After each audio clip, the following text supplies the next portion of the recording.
Greetings, friend. I will show you the secret to spotting all four types of Sudoku pairs. The claiming pair near the end is the trickiest to spot.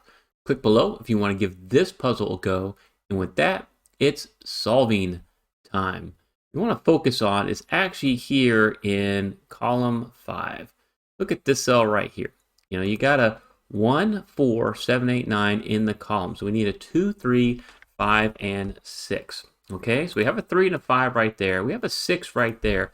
So we can actually solve this cell for that 2. And now with this 3, 5, we can look right here and solve this cell for a 6. And what's left here is a 1, 7, 8. But since we have an 8 and 7, looking at this cell, this can only be a 1.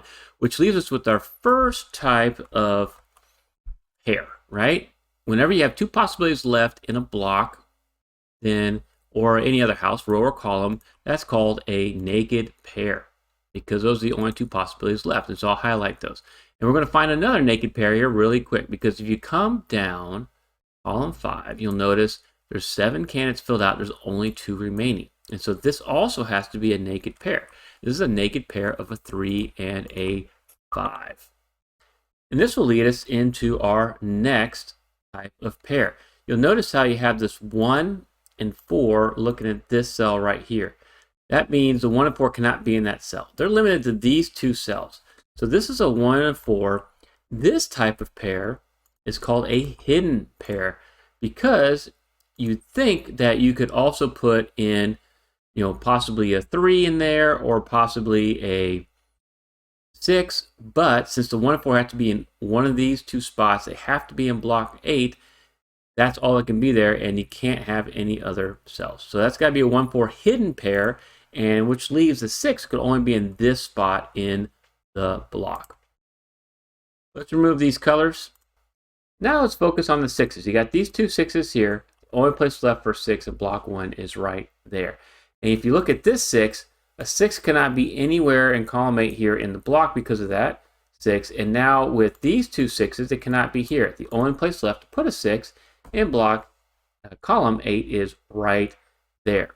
My Friday featured setter got into Sudoku first through solving newspaper puzzles, then got hooked by watching Cracking the Cryptic, which led RockratZero into variant Sudoku and eventually into setting his own like this in order to reinforce scientific concepts in his teaching. Let me know in the comments how you got into Sudoku. And now let's look at the 9s. All right, we have 9 right here, and you got these 2 9s. Okay, so where can a 9 go across row 1? Well, it can't be here because of this 9. It can't be here and here because of these 2 9s. This has to be a 9. And now, go in block 7, you got these 2 9s. We can solve for 9 right here, the only place in block 7. And then with this 9, we can solve for a 9 here. And then with these 2 9s and these 2 9s, whenever you have 4 of them pointing into a block, you can solve with certainty. There'll only be 1 space remaining. And we got all of the 9s. And now let's look up here again, and you'll notice that we have a 1, 2, 3, 4, a 6, and a 9. We need a 5, 7, 8. Well, 2 of those 3 candidates, the 7 and 8, are right here in column 8. This has to be a 5. It's going to lead us to another naked pair of 7, 8 right there. So I will mark that. And then after doing that, we're going to go to our third type of pairs. Okay, let's check out the 3s. You got this 3 coming up, column 1. So it leaves the 3s and only 2 possibilities here in block 1. And so this type of marking I did is called Snyder notation. Anytime in a 3x3 block, you have 2 possibilities for a candidate, you can mark them. And in case you solve one cell, you can solve the other one for that candidate right away. But in this case, it has a double function. It can also act as a pointing pair. Since the 3s have to be here in block 1, in row 3, 3s cannot be anywhere else along this row. Because if you put a 3 here, here, or here, you wouldn't have any place to put a 3 in block 1. So this pointing pair is going to allow us to not have a 3 in these spots. And then with this 3 coming up here, column 9, this 3 cutting across, we have another pointing pair right there. And I'll highlight that in blue as well. And now you'll notice Now the 3s can't be anywhere else in column 7 except in these two spots. So a 3 can't be here either.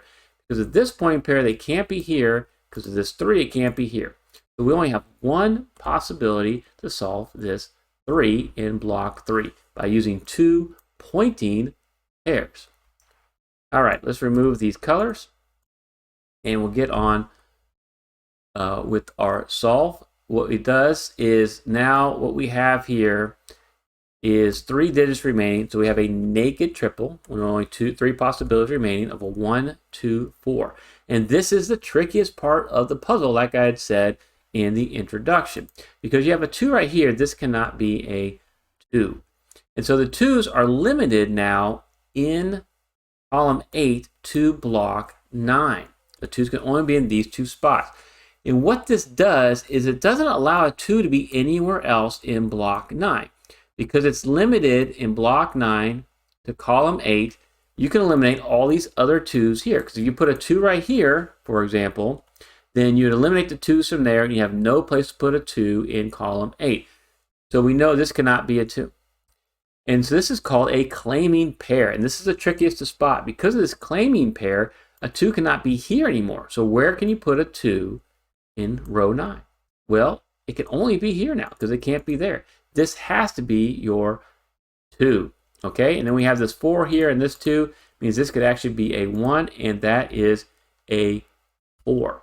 Click on the pinned comment to learn more about the 4 types of Sudoku pairs by getting my free Sudoku solving guide. And if you find value in it, consider buying me a coffee. I'd appreciate it. After making all those marks, we can see that the 4 cuts across row 3, and this has to be your 4, which leaves in row 2 a 2-7 naked pair. So we have a 2-7 naked pair, and since the 2 and 7 have to be in these 2 spots, this can no longer be a 7. That's got to be an 8 now, and that's going to be your 7, and that's going to be your 8, which leaves a 1 right here to finish block 3. Okay, and now with this 1 right here, the only place left for a 1 in row 9 is right there. So that's got to be a 1, that's going to be your 4, and this is going to be your 4 right there. Let's come back up here. We now have 3 possibilities remaining in block 1. We need a 3, 5, and a 7. Well, I see a 7 and 5 right here in column 2. So this actually has to be your 3, which we can now remove that Snyder mark and leave us with a 5, 7. But we're not done with these 3s, because with these 2 3s, the only place for a 3 in block 7 is right here, which allows us to disambiguate this naked pair. And I love it if we can remove the marks of the naked pairs. If you look across here, where can a 1 go, right? Can't be here because of this one, and it can't be here because of this one. So this actually has to be your 1. And with these 2 1s and this one, we can solve for a 1 right here. And with these 2 1s and this one, we can solve for a 1 right here in block 6, which displaces that Snyder 3. And we can solve that 3 right away. And then with these 2 3s and this 3, we can solve for a 3 right there. That's how all of that works. And if you're looking across row 7, I didn't forget about it. We need a 7 and 8. I see a 7 right there. So we know that's got to be your 8. That's got to be your 7, which allows us to disambiguate the 2, 7 up there. I love gobbling up and solving those types of candidates. And we can do the same thing here in column 3. We need a 5 and a 7. Well, the 7's right there, meaning this is a 5, disambiguating the 7 and the 5 right there. What do we have left here? It looks like a 2 and a 7 again. Wow, okay, so there's your 7, there's your 2. This 7 did a lot of work for us, and that is awesome. And then we need a 2 and an 8 right here to finish column 1. I see the 8 here. So here's your 8, and here is your 2, which allows us to see a 4 and a 6 right there. Can't do that just yet. So let's look for a place where we have a little bit more restriction. Looking for a 5 and an 8 here. There's my 8. So there's your 8, and there's your 5. We now have what's called a Sudoku full house. There's only one possibility remaining. So with certainty, we can solve this cell for a 2. Okay, with these 2s and this 2, we can solve for a 2 right there. So you always want to work the cross-hatching because it's a lot quicker, and then kind of look for where there's the most restrictions. So across here, I only have 2 cells remaining, a 4 and a 6. Got the 6 here. It means this has to be a 4. That has to be your 6. Okay, and then we have another full house right here. And so we can solve this cell now for a 6, which allows us to solve for the 6 right there and the 4 for right there. And with these two 4s, we can do the 4 here and the 5 here, because I don't see a 5. I don't see a 5 in block 5, so that's got to be the 5. And the last cell is an 8. Watch this next video to see how claiming triples work.